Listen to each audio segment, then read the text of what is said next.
Social. En temps de crise, faut-il consacrer plus d'argent à aider les Orléanais en difficulté? Oui, 100 fois oui. La politique actuelle menée malheureusement par le gouvernement Hollande-Hérault a des conséquences gravissimes parmi les populations, c'est clair. Je m'en aperçois à mes permanences chaque semaine. Orléans, c'est 10 000 familles qui vivent en dessous du seuil de pauvreté. En parallèle, on a un CCAS qui a des excédents. Il y a quelque chose qui ne va pas. Donc nous, on a des propositions précises. C'est la division par deux du prix des cantines. Ça coûte 300 000 €. C'est un quart de la subvention qu'on verse à l'OLB. C'est ce qu'on a versé aux propriétaires privés de la mode sanguin. Il y a les moyens de réaliser, de ce point de vue-là, des financements pour aider les familles. C'est la question du logement.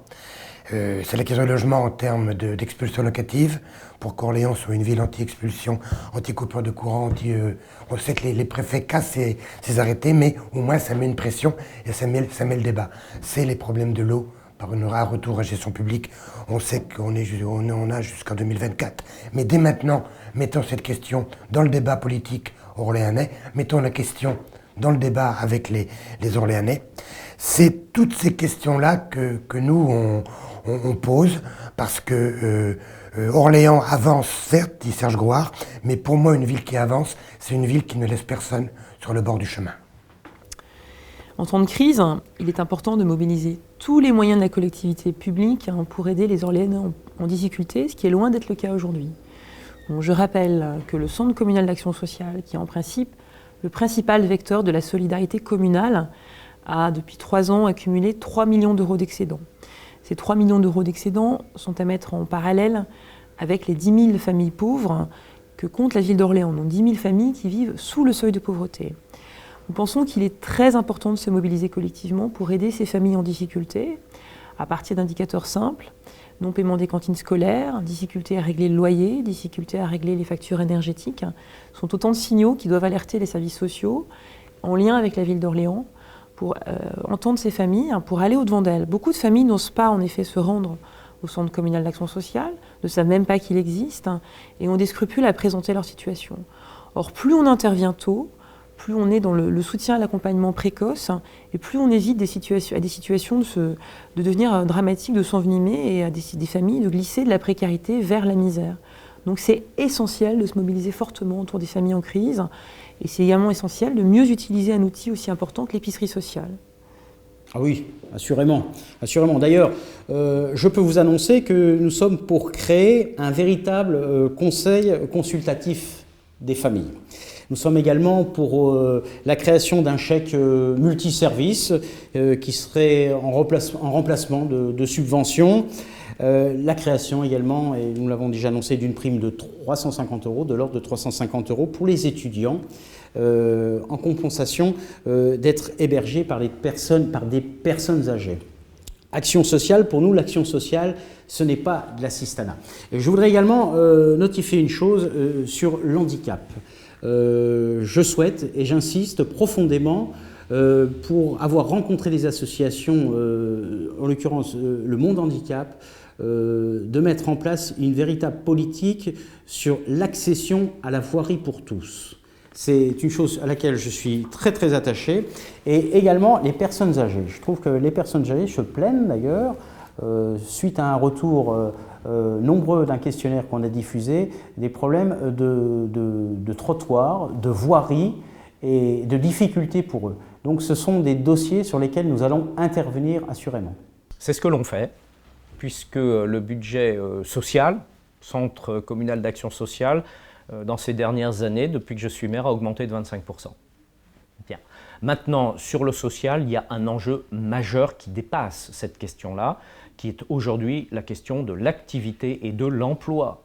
Parce qu'il vaut mieux qu'il y ait des gens qui travaillent, qui soient bien, qui soient indépendants, plutôt que d'être obligés d'aider, parce qu'il y a un moment où tout simplement notre société ne le pourra plus. Donc nous, on veut mettre le paquet sur activité économique, emploi. Et là aussi, des séries de propositions très concrètes, regrouper nos forces, avec le département, avec l'agglomération, la ville bien sûr, les acteurs économiques, dans un pôle de développement économique pour l'accueil d'entreprises, pour le soutien aux entreprises en difficulté, et même au-delà, par exemple pour aider nos PME, pour les aider à exporter, bref, pour que le tissu économique d'Orléans qui est solide, eh bien, il soit conforté et qu'il permette plus d'emplois, parce que c'est vrai aujourd'hui que la situation économique de notre pays est difficile et parce que les politiques nationales sont complètement, de mon point de vue, à l'inverse de ce qu'il faudrait faire.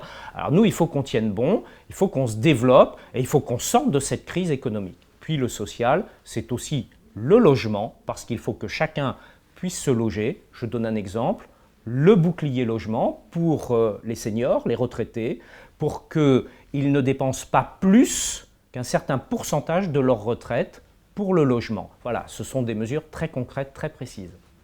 Évidemment, plus d'argent pour ceux qui ont des difficultés, puis moins d'argent en subvention aux grandes entreprises. Mais derrière ce problème des personnes qui sont en difficulté, qui soient travailleurs actifs, qui soient retraités, qui vivent d'allocations d'invalidité, qui vivent d'allocations chômage, il y a le problème de toute cette société qui est touchée par une crise, la crise du capitalisme, où on a aidé par milliards les banquiers il y a quelques années, et puis maintenant on est en train de faire payer la note aux travailleurs.